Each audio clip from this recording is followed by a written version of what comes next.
Dear students, greetings to all. In this module, we'll be continuing with our ongoing chapter, Chapter 6, Molecular Basis of Inheritance. We'll be discussing about the Part 2 of Human Genome Project. In the first module of Human Genome Project, we had discussed about what is HGP, the mega project, all about, what are the goals of HGP. In today's module, we'll be discussing about the procedure or the methodology that is adopted for carrying out the sequencing of the human genome. As discussed earlier, the methods which are involved, they are either identifying the genes that are expressed in RNA, referred to as expressed sequence tag, or adopting the blind approach, wherein the sequencing of the whole set of genome that contains the coding and the non-coding sequences is carried out, that is referred to as sequence annotation. For sequencing, the total DNA from the cell is isolated. So the first step in which we need to follow up in the procedure is to isolate the DNA from a cell and convert into random fragments of relatively small size. So firstly, we have to isolate the DNA. Then we will have to carry out the process of fragmentation of it of relatively smaller sizes because DNA is a very long polymer. Then we can carry out the cloning in the various cloning vectors or vehicles could be used, like bacteria, yeast could be used as the host, and the vectors could be plasmid or artificial vectors like BAC, YAC for bringing about multiplication or the amplification of the DNA strands. Then the sequencing of the fragment using the automated DNA sequencer that was developed by Frederick Sanger. So the fragments, they were sequenced using automated DNA sequencer that worked on the principle that was developed by Frederick Sanger. Then these sequences were then arranged based on some overlapping regions present in them. And this required generation of overlapping fragments for sequencing. Then alignment of these sequences was humanly not possible, and therefore there was use of the computer-based programs. And these sequences were then subsequently annotated and were assigned to each chromosome. The sequence of chromosome 1 was completed in May 2006. That was the last of the 24 chromosomes. That means 22 autosomes, and XY, that is referred to as the sex chromosome. So here we can see the underlined step where we can see that we are going to extract the DNA. We're going to bring about the fragmentation of it because it's a long thread. And then we'll produce many copies of it using either the vectors or the machine called PCR. And then on the basis of overlapping sequence, by using the computational information, we are going to plot the sequences. Now the challenging task was assigning the genetic and the physical maps on the genome, and that was done by using polymorphism of restriction endonuclease and some repetitive sequences which are called as the microsatellites that plays a vital role in DNA fingerprinting. Sanger, he also developed the method of sequencing of amino acids and protein. So DNA is converted into random fragments because the stretch of the DNA is very long and the data which is obtained is very hefty. So computational technologies were used that forms a part of bioinformatics.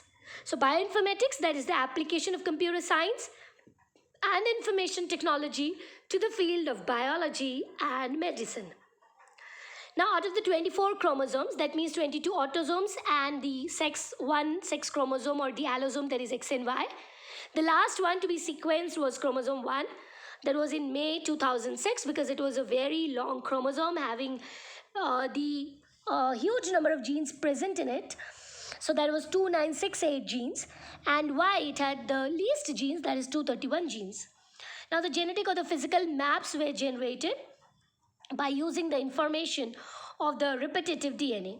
Now, DNA sequencing, they have been done in bacteria, that has been done in nematodes, in Drosophila melanogaster, that's fruit flying plants like rice, Arabidopsis. So here we can see how the genetic mapping, this is the pictorial view. So we have got the DNA sequence, which is written over here as GATC. And then we have formed the physical map out of it. What we can see here, that's a cytogenetic map, and here we can see is the genetic map which is formed from the sequence of the DNA. Here we have done the karyotyping, that means the arrangement of the chromosome depending upon the length of the DNA and the position of the centromere. At the end, we've got the XX and the XY chromosome, which has got one short arm. So this is the karyotyping, where the chromosomes, they have been arranged according to their length and the position of centromere. Now let us talk about the salient features of the human genome. The human genome comprises of 3164.7 million nucleotide bases. So the total number of genes which are present, they comprise of near about the 3000 bases, and the largest known gene, that's dystrophin, which comprises of 2.4 million bases. So what we can see over here, this is the dystrophin gene which is present on the X chromosome, and we can see that it has got 2.4 million the bases, that means the nitrogenous bases, that is ATGC sequences. So this, what we can see, the ribbon shaped structure, that's the chromosome, and this is the DNA showing the position of gene 1 and 2 over there. Continuing with the salient features, the total number of genes estimated is 30,000, much lower than the previous estimate, which was near about 80,000 to 1 lakh. Almost 99.9% of the nucleotide bases, they are exactly the same in people. The functions of over 50% of the gene we do not know, that is what is referred to as the junk DNA.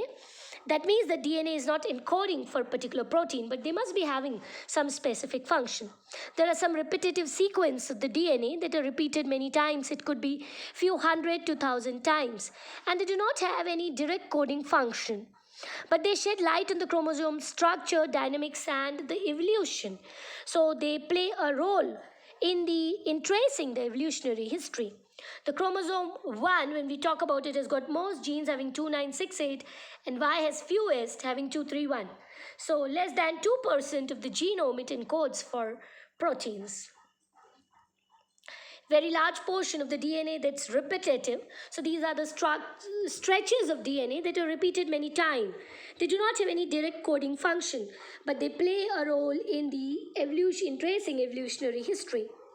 They've been identified near about 1.4 million locations which have single base DNA difference.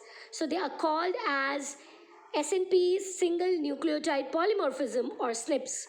And that helps to find the chromosomal location for disease associated sequencing. It also helps to trace the human history. So SNPs, they find the wide application. So thus the Human Genome Project, it played a pivotal role so that we could study about the genetic disorders. We could also trace the evolutionary history.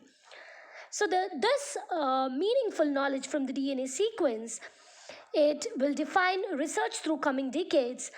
And when we talk about the impacts of this GP sequencing, it gave a radically new approach to biological research.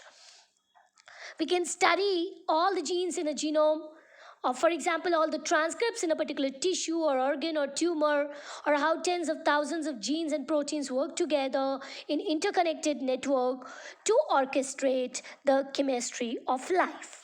In this module, we had a detailed discussion on the methodology, salient features, the application and future challenges of the Human Genome Project. Hopefully, you must have garnered all the concepts thoroughly. Thank you for being a patient listener.